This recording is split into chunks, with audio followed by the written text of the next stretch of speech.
আমি বিশেষ করে যুবকদের পায়ে হাত দিয়া বলতেছি, তুমি জানো না আবার তুমি শবে বরাত পাবে কিনা, তুমি জানো না তুমি রমজান পর্যন্ত পৌঁছবে কিনা।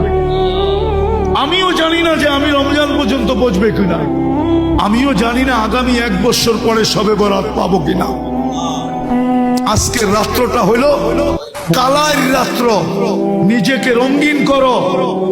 ঘ্রাণ না নিতে পারো তো কমসে কম তুমি নিজেকে রঙিন করো, হাঁটুর ভিতরে মাথা দুটা ঢুকাও আর নিজের গুনাহগুলাকে স্মরণ করো যে আমি এতটুক বয়সে কত কত গুনাহ করলাম, ডেলি কতগুলা করি, কতগুলা করলাম। কালকে আল্লাহ যদি আমাকে মাফ না করলো তাইলে আমি কালকে আল্লাহর রসুলের হাউজে কাউসারে দাঁড়াবো তো দাঁড়াবো কি কইরা?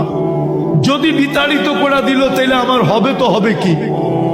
দ্বিতীয় হলো আমি আল্লাহর কাছে যায় দাঁড়াবো কি কইরা? কি কইরা দাঁড়াবো? আমি একটা হাদিস থেকে কাহিনী দিতেছি, হাদিসের না হইলে এটা দিতাম না। বনি ইসরাইলের এক বদমাশ ছিল যার নাম ছিল কিফিল। কি কিফিল? কিফিল বদমাশ ছিল। সে প্রতি রাত্রে জিনার পিছনে বর্তমান টাকায় 50 থেকে 60 লক্ষ টাকা খরচ করে, আর এটা তার নেশা ছিল। আল্লাহ তাকে এত টাকা দিছিলেন যে পাহাড় পর্যন্ত তার টাকার সামনে হার মানত। একদিন এক মেয়েকে নিয়ে আসছে, তো কামরার ভিতরে ঢুকায় বলতেছে আমি প্রস্তুতি নিয়ে আসতেছি। যখন নিয়ে আসছে প্রস্তুতি, তো দেখে মেয়ে অজরে কাঁদতেছে। তো বলতেছে ওই মেয়ে কাঁদিস কেন? আমি তো তোকে টাকা দিয়ে নিয়ে আসলাম, তুই নিজেই আমার হাতে ধরা দিলি, আমি তো তোকে জোর করে আনি নাই। তো মেয়ে বলতেছিল শোন কিফিল, আমি বাজারি মেয়ে না, আর এটা আমার পেশাও না, যে কোনো বিপদের কারণে আমি তোর হাতে ধরা দিতে বাধ্য হয়েছি। কিন্তু কাঁদি কেন জানিস? কালকে এই চেহারাটা আল্লাহকে কি করে দেখাবো। এতটুকু কথা তীর মারলে মনে হয় কিফিলের দিলে এত জোরে লাগতো না, এতটুকু কথা এত জোরে লাগছে। কিফিল একটা চিৎকার দিয়ে মাটিতে পড়ে গেছে, বলছে বোন একদিনে তোর এই অবস্থা, এখন পর্যন্ত কর্ম তো ঘটে নাই, নিয়ে আসছি বটে, কর্ম তো ঘটে নাই, তাই তোর এই অবস্থা, কালকে আমার কি হবে?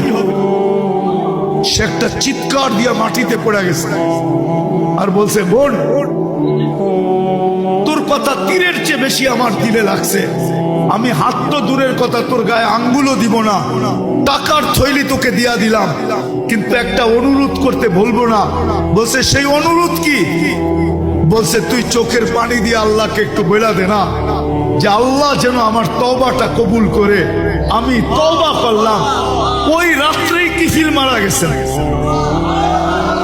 সোনালী অক্ষরে দরজায় লেখা উঠছে বা ওই জমানার নবীর কাছে পয়গাম আসছে, কদ গফারাল্লাহু লিকিফলিন, আল্লাহ কিফিলকে মাফ করে দিয়েছে। আজকের রাত্রটা হলো ওই রঙিন করার রাত্র, নিজেকে রঙিন করার। কসম খোদা, হাঁটুর ভিতরে মাথা ঢুকাও আর ভাবতে থাকো কতটুকু গুনাহ হলো। হইতে পারে 3টার যে কোনো একটা ঘটতে পারে তোমার সাথে। ভাবতে ভাবতে ভাবতে ভাবতে যে আমি কালকে আল্লাহ আল্লাহ রসুলকে এই চেহারাটা কি করে দেখাবো।